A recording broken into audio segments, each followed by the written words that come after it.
ప్రార్థన. హల్లెలూయా.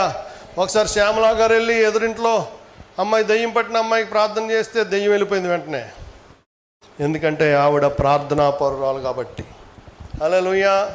ఎవరు పడితే వాళ్ళకి మాట అంటండి, దెయ్యాలు రివర్స్ అయిపోతాయి, గుడ్డలు ఒకటి తీసేస్తాయి. తేడా వచ్చిందంటే చేసిన వ్యక్తి తేడా అనుకోండి, పాద్రి గారిలో తేడా ఉందనుకోండి, ఆ దెయ్యాలు ఏం చేస్తాయి, పంచులు ఒకటి తీసేస్తాయి అంతే. ఎవడు నిజమైన పాద్రో కాదో దెయ్యం దగ్గర తెలిసిపోద్ది. హల్లెలూయా. 2011 సంవత్సరంలో దేవుడు నన్ను అందరి ముందు మహిమపరిచాడు.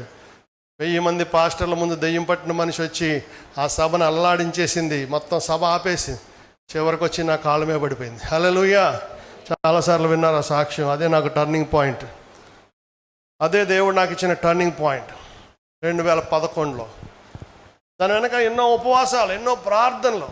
ఒక్క రోజులో ఏ దైవజనుడు ప్రవక్త అయిపోడు. ఒక్క రోజులో నీ నోటి మాటకి శక్తి వచ్చేయదు. నీ నోటి మాటకి శక్తి రావాలంటే ఎడతెగక, హల్లెలూయా, నీ హృదయ వాంఛలు తీరాలంటే విసుగక నిత్యము ప్రార్థన చేయి. ప్రతి సమయమందు, ప్రతి స్థలమందు ప్రార్థన విజ్ఞాపనముల చేత శుభవచనాలు పలకాలి.